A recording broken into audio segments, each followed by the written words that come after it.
Happy Wednesday, everyone. It's another installment of Wednesdays with Worzbyt. I'm coming to you live from the basement here on April 15th. And today, what I'd like to do is we're going to start a multi week series called Forgotten Masters.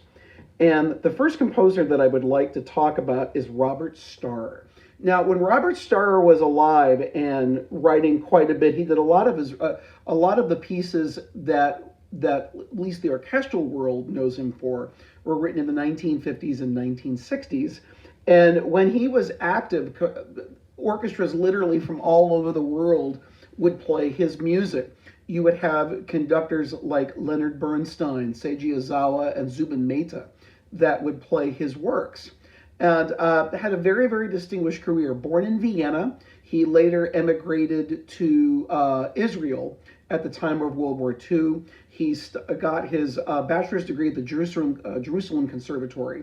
He then went on to the Juilliard School, and he was able to study with Aaron Copland when he did a residency at Tanglewood. And he had several academic appointments as well as a composing career. He taught at the Juilliard School, he taught at the Brooklyn College, and he taught at City University of New York. One of the most distinguished composers that we had, really, of the last century. He was a member of the American Academy of Arts and Letters. He had grants from the Ford Foundation and the NEA.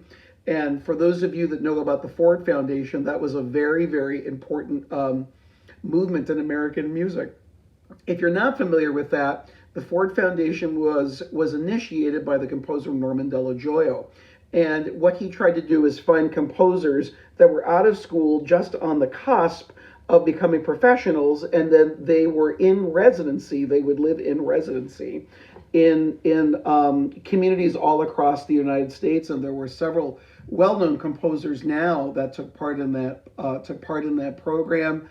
Probably one of the most famous was John Barnes Chance. John Barnes Chance spent his days in Greensboro, North Carolina, in the Greensboro School District. In fact, he lived in the basement of the band director. The band director's name was Herbert Hazelman, and he actually lived in Herbert Hazelman's basement. So Robert Starr was a member of this.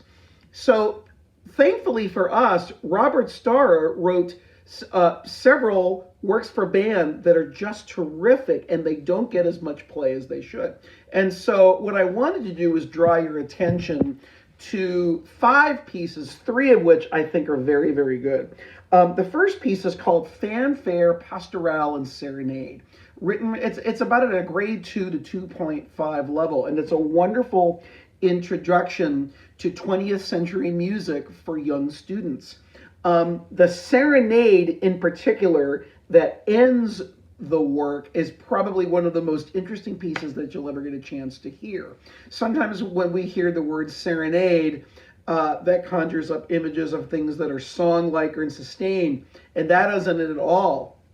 The piece is based on a cantus firmus that is entirely in the percussion section, and then this cantus firmus starts to add a bass voice, and it's very, very disjunct.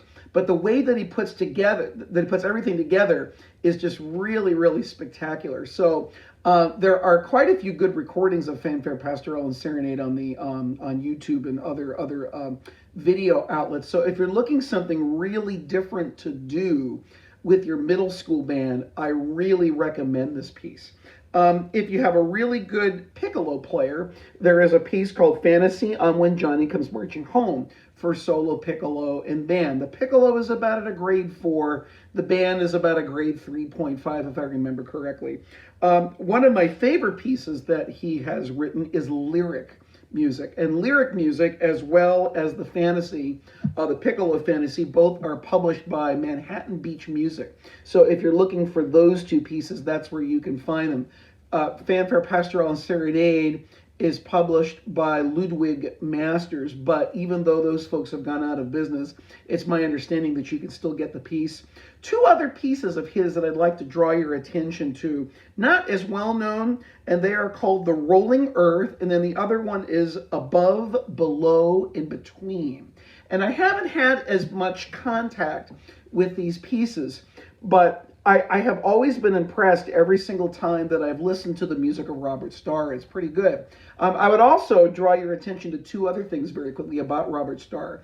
He wrote a very good autobiography of his work, of his life, called Continuo, and I believe you can still get it.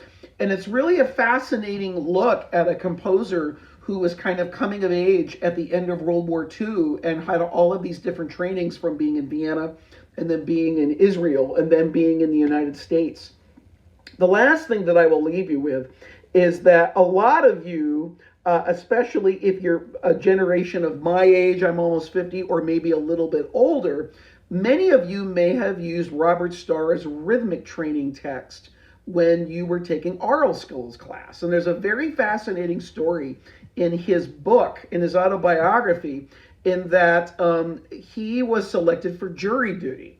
And so one of the things that he did to pass the time away was he started to write this rhythmic training text. So if it wasn't for the fact that he was drafted for jury duty, maybe we wouldn't have this ear training text. So just wanted to throw out those names of some pieces, and also the name of Robert Starr. Very underappreciated composer, and his band works as well as his orchestral works really deserve a wider audience. So I hope you've enjoyed this week's edition. We're going to continue this series of Forgotten Masters next week. All right, folks. Hope you had a great Wednesday, and I'll see you next week.